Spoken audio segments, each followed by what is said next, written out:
लोकसभा चुनाव के लिए बीजेपी की 5वीं लिस्ट कभी भी आ सकती है। सूत्रों के मुताबिक नई लिस्ट में बीजेपी 8 राज्यों में उम्मीदवारों के नाम का ऐलान कर सकती है। वहीं इंडिया गठबंधन में अभी भी सीटों को लेकर पेच फंसा हुआ है।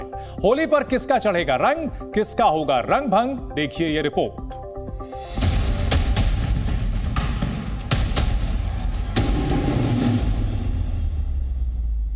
लोकसभा चुनाव की तारीखों का ऐलान हो चुका है। बीजेपी दनादन अपने उम्मीदवारों के ऐलान कर रही है, लेकिन 2024 के महामुकाबले में बीजेपी को चुनौती देने का दम भरने वाले इंडिया गठबंधन में सीट बंटवारे का पेंच अभी तक फंसा हुआ। बिहार में नीतीश कुमार और यूपी में जयंत चौधरी से मिले झटके से उबरने की कोशिश कर रहा ये गठबंधन 88 सीटों को लेकर अभी तक अटका हुआ है, जिससे इंडिया के सहयोगी दलों की होली अभी तक फीकी नजर आ रही है। बिहार की 40 सीटों को लेकर महागठबंधन में पेच फंसा है, तो महाराष्ट्र में 48 सीटों का बंटवारा भी टेढ़ी खीर साबित हो रहा है। इंडिया में सबसे बड़ा घमासान बिहार में छिड़ा है, जहां पूर्णिया सीट को लेकर हाल ही में कांग्रेस का हाथ थामने वाले पप्पू यादव ने अपनी पार्टी को अल्टीमेटम तक दे दिया है। दुनिया छोड़ देंगे, पूर्णिया ना छोड़ेंगे। चुनाव लड़ना होगा तो सिर्फ पूर्णिया से लड़ेंगे, कहीं और से। अब आपको इस रस्साकसी की वजह समझाते हैं। दरअसल पूर्णिया की रुपौली से विधायक बीमा भारती ने जेडीयू से इस्तीफा देकर आरजेडी ज्वाइन किया। ऐसी अटकलें हैं कि आरजेडी उन्हें पूर्णिया से लोकसभा चुनाव में उम्मीदवार बना सकती है। सूत्रों के मुताबिक बीमा भारती चुनाव लड़ने की तैयारी में जुटी। हमारे जनता जो है तैयार है, पूर्णिया का जनता, और बिल्कुल एकदम एड़ी चोटी लगा करके हमारे जनता बेसब्री से इंतजार कर रहे हैं कि कब आप आइएगा मैदान में। हम लोग बिल्कुल तैयार हैं। तो आप पूर्णिया से लड़ेंगे? बिल्कुल लड़ेंगे। हमारे राष्ट्रीय अध्यक्ष हमको लोकसभा लड़ाएंगे तो बिल्कुल लड़ेंगे हम।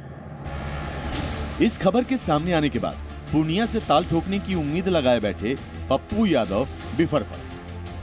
हम अपने नेतृत्व से पहले ही हमने सारी बात बता दी है, और मैं आज भी कह रहा हूँ, मैंने कल ट्वीट भी कर दिया है कि पूर्णिया दुनिया छोड़ देंगे, पूर्णिया ना छोड़ेंगे। कोरोना और पटना के बाढ़ में लोगों की सेवा की है। चुनाव लड़ना होगा तो सिर्फ पूर्णिया से लड़ेंगे, कहीं और से। होली से पहले इंडिया के रंग में भंग सिर्फ पूर्णिया सीट को लेकर ही नहीं पड़ रहा। सूत्रों के मुताबिक औरंगाबाद और बेगूसराय सीट को लेकर भी इंडिया गठबंधन के दलों में मतभेद। इन दोनों सीटों पर दावा कर रही कांग्रेस बेगूसराय से कन्हैया कुमार को उतारना चाहती है, जबकि वहां सीपीआई ने पूर्व विधायक अवधेश राय को टिकट देने का ऐलान कर दिया है। तो वहीं पूर्व सांसद निखिल कुमार के लिए औरंगाबाद सीट मांग रही कांग्रेस वहां से अभय कुशवाहा को आरजेडी से उतारे जाने से खफा है।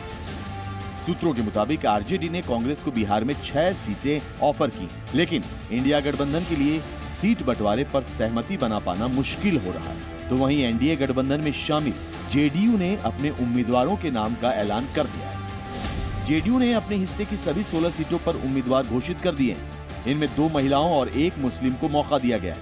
12 सांसदों के टिकट बरकरार रखे गए हैं, जबकि 4 का टिकट काटते हुए नए चेहरों को आजमाया गया।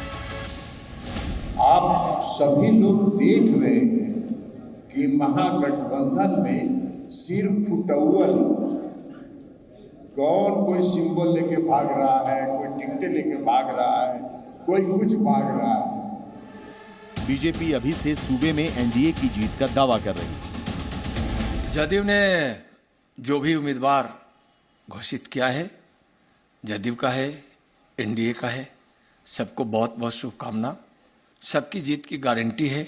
जिस प्रकार से मोदी जी के विकास की गारंटी है, जो वादा करते हैं उसको पूरा करने की गारंटी है, आत्मनिर्भर भारत बनाने की गारंटी है, देश से गरीबी मिटाने की गारंटी है, उसी तरह से एनडीए के प्रत्याशियों की जीत की गारंटी है।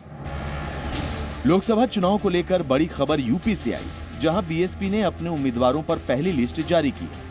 पहली लिस्ट में बीएसपी ने 16 उम्मीदवारों को टिकट देने का ऐलान किया है, जिनमें 7 मुस्लिम उम्मीदवार शामिल हैं। इस बीच समाजवादी पार्टी सुप्रीमो अखिलेश यादव को लेकर भी बड़ी खबर आ रही है। सूत्रों के मुताबिक अखिलेश रामपुर सीट से चुनाव मैदान में उतर सकते हैं। दावा किया जा रहा है कि आजम खान ने उनसे ये गुजारिश की है। आपको बता दें कि अखिलेश यादव ने जेल में आजम खान से मुलाकात की। आदरणीय मोहम्मद आजम खान साहब उनके साथ अन्याय लगातार हो रहा है। ये भी इनह्यूमन एक्टिविटी है सरकार की कि दो परिवार एक साथ नहीं है। जब परिवार को सजा मिली है और कहीं ऐसा आपको देखने को नहीं मिला होगा कि परिवार के लोगों के साथ ऐसा अन्याय हो रहा हो। वहीं लोकसभा चुनाव के लिए कांग्रेस ने उम्मीदवारों की चौथी लिस्ट जारी कर दी। इसमें 46 उम्मीदवारों के नामों का ऐलान किया गया है। दिग्गज कांग्रेसी नेता दिग्विजय सिंह को मध्य प्रदेश के राजगढ़ से चुनाव मैदान में उतारा गया है। वहीं वाराणसी में पीएम मोदी को यूपी कांग्रेस अध्यक्ष अजय राय चुनौती देंगे। ब्यूरो रिपोर्ट, जी न्यूज़।